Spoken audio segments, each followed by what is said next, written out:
Sir சதீஷ்னு ஒரு patient லாஸ்ட்டாக comment பண்ணியிருக்காரு. சார் டயாலிசிஸ் பண்ணுறப்ப லாஸ்ட்டாக முடியும் போது உடம்பு குளிருது சார். அங்கே இருக்க ஏசினாலையா இல்லை உடம்பே அப்படிதானா சார்? இதுக்கு கொஞ்சம் வழி சொல்லுங்கள் சார். Patient age 65. அதாவது டயாலிசிஸ் பண்ணும்போது கடைசி டயாலிசிஸ் முடியும் போது வந்து ரைகர் வருது, இல்லை சில்னஸ் வருது அப்படின்னா அதுக்கு மெயின் ரீசனாக என்னவா இருக்கலாம் அப்படின்னா அவங்க வந்து ஆல்ரெடி இம்யூனிட்டி ரொம்ப கம்மியாக இருக்க வாய்ப்பு இருக்குது. ஆல்ரெடி 65 ஏஜ்னு சொல்கிறீங்க, அதனால் வந்து அவங்க இம்யூனிட்டி ரொம்ப கம்மியாக இருக்கு, வீக்காக இருப்பாங்க. தென் வந்து என்ன காரணமாக இருக்குன்னா அந்த பிளட் வந்து பியூரிஃபை பண்ணுற அந்த ஃபில்டர் இருக்குல்ல, அதை வந்து என்ன பண்ணுவாங்கன்னா 8 டைம் ரீயூஸ் பண்ணுவாங்க. இந்த ஃபில்டர் இருக்குல்ல, இதை வந்து 8 டைம் ரீயூஸ் பண்ணுவாங்க. இது 8 டைம் இது வந்து நிறைய ஹாஸ்பிட்டல் வந்து டியூப் ரீயூஸ் பண்ணுவாங்க. இங்கே நாம் ஹாஸ்பிட்டலில் டியூப்ல ரீயூஸ்லாம் கிடையாது, ஒரு டைம் யூஸ் பண்ணிட்டு தூக்கி போட்டுருவாங்க. இந்த ரீயூஸ் வந்து ஒழுங்காக பண்ணல, ஸ்டெரிலைஸ் ஆகலை அப்படின்னாலும், இல்லை வந்து அவர் டியூரிங் டயாலிசிஸில் வந்து ஒருத்தருக்கு கிளாட்டிங் சென்ஸ் அதிகமாக பிளட் கிளாட் ஆகும். அதனால வந்து டயாலிசிஸ் வந்து ஒர்க் அவுட் ஆகாது. அது வந்து ரீயூஸ் பண்ணாலும் அந்த பிளட் கிளாட் உள்ள இருக்கும். அது மூலியமா என்ன ஆகும்னா ஸ்டெரிலைஸ் ஆகாம போறதுக்கான வாய்ப்பு இருக்கு.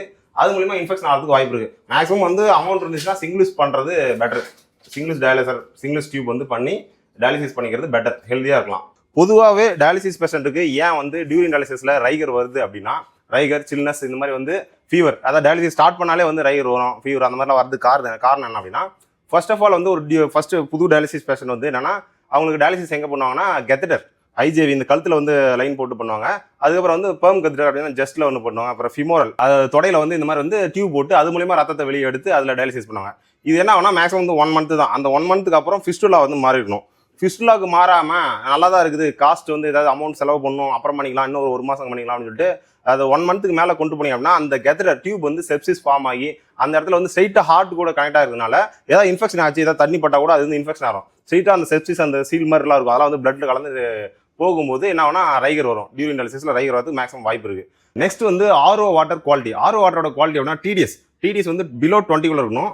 நாம் ஹாஸ்பிட்டலில் டிடிஎஸோட வேல்யூ வந்து 5, மேக்ஸிமம் வந்து 10 தான் இருக்கும். அதுக்கப்புறம் வந்து RO pipe lines, RO water தண்ணி வர அந்த பைப் இருக்குல்ல, அது பார்த்தீங்க அப்படின்னா இங்கே பாருங்க, இந்த எல்லா எண்ட்லையும் பாருங்க வளைஞ்சு போகும். இந்த பைப்பெல்லாம் கட் பண்ணியே இருக்க மாட்டாங்க, பாம்பு மாதிரி வளைஞ்சு போகும். ஏன் வந்து இது வந்து ஜெர்மன் ப்ராடக்ட். இந்த மாதிரி பண்றதுனால என்ன பெனிஃபிட் அப்படின்னா, இந்த சிபிவிசி பிவிசி லைன்லாம் வந்து நிறைய இடத்துல யூஸ் பண்ணிருப்பாங்க. அது வந்து கட் பண்ணி ஜாயின் பண்றதுனால அந்த கட்டிங் அண்ட் இருக்கிறதெல்லாம் வந்து அங்கே வந்து பாக்டீரியல் க்ரோத் வந்து அதிகமாக இருக்கும். இது வந்து இந்த தண்ணி வந்து எப்பயுமே சர்க்குலேட் ஆகிட்டே இருக்கும். அப்படி சர்க்குலேட் ஆகிட்டு இருந்தாலும் இந்த மாதிரி பைப் லைனுக்கு கம்பேர் பண்ணும்போது அந்த பைப் லைன்ல கட் பண்ணி இருக்கிற இடத்துலலாம் வந்து அந்த வாட்டர் வந்து தேங்கி நிற்கிறதுனால அங்கே வந்து பாக்டீரியல் க்ரோத் வந்து வரதுக்கான வாய்ப்பு இருக்கு. ஏன் வந்து ஆர்ஓ வாட்டர் வந்து இந்த ரைகர் இந்த சில்னஸ்லாம் வரதுக்கான டிபெண்ட் பண்ணி இந்த ஒரு காரணியா இருக்கு அப்படின்னா, டயாலிசிஸ் யூனிட்டுக்கு ஒரு ஆர்ஓ பிளான்ட் தான் வந்து ஹார்ட் மாதிரி. இது வந்து எந்த அளவுக்கு ஹை குவாலிட்டியில் மெயின்டைன் பண்ணுறோமோ அப்போதான் வந்து பேஷண்ட்ஸ் வந்து நல்லா சேஃப்டியாக இருப்பாங்க. இதுவும் மெயின் ரீசன். இந்த அளவுக்கு குவாலிட்டியாக கொண்டு வந்தோம் அப்படின்னா டயாலிசிஸ் பேஷண்ட் டியூரிங் டயாலிசிஸ்ல இந்த மாதிரி ரைகர் சில்னஸ்லாம் வராது. ஓகே, அடுத்த ரீசன் என்ன அப்படின்னா, இப்போ பேஷண்ட்டுக்கு டயாலிசிஸ் பேஷண்ட்டுக்கு ஆல்ரெடி ஃபீவர் வந்திருக்கும். ஃபீவர் வந்து 2 நாளில் வந்து டேப்லெட்லாம் போட்டு சரி பண்ணியிருப்பாங்க. அடுத்து டயாலிசிஸ்க்கு போகிறதுக்கு முன்னாடி டாக்டரை கன்சல்ட் பண்ணணும். டாக்டரை கன்சல்ட் பண்ணாமல் ஸ்ட்ரைட்டாக வந்து டயாலிசிஸ் வந்து பண்ணி டயாலிசிஸ் பண்ணும்போது அது திருப்பி அந்த எஃபெக்ட்னால திருப்பியும் சில்னஸ், ரைகர், ஃபீவர் வரதுக்கான வாய்ப்புகள் ரொம்ப அதிகமாக இருக்குது. அதனால வந்து ஆல்ரெடி ஃபீவர் ஹிஸ்ட்ரி இருக்குது, ஃபீவர் வந்திருக்கு அப்படின்னா டாக்டர் கன்சல்ட் பண்ணாமல் ஸ்ட்ரைட்டாக வந்து டயாலிசிஸ் வரக்கூடாது.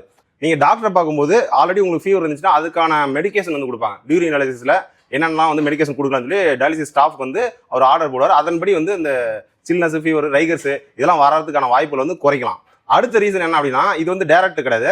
அது டயாலிசிஸ் யூனிட்டை பொறுத்த வரைக்கும் டயாலிசிஸ் பேஷண்ட் மட்டும் தான் உள்ள இருக்கணும். டயாலிசிஸ் பேஷண்டோட அட்டெண்டர்ஸ், அவங்க அப்பா, அம்மா, சித்தி, தாத்தா, பாட்டி எல்லாமே வந்து உள்ள வந்து இருந்தாங்க அப்படின்னா என்ன ஆகுதுன்னா, இங்கே பாருங்க, இது பார்த்தீங்கன்னா இது வந்து காற்றை வந்து வெளியே இழுத்துட்டு போகிறது எக்ஸாஸ்ட்.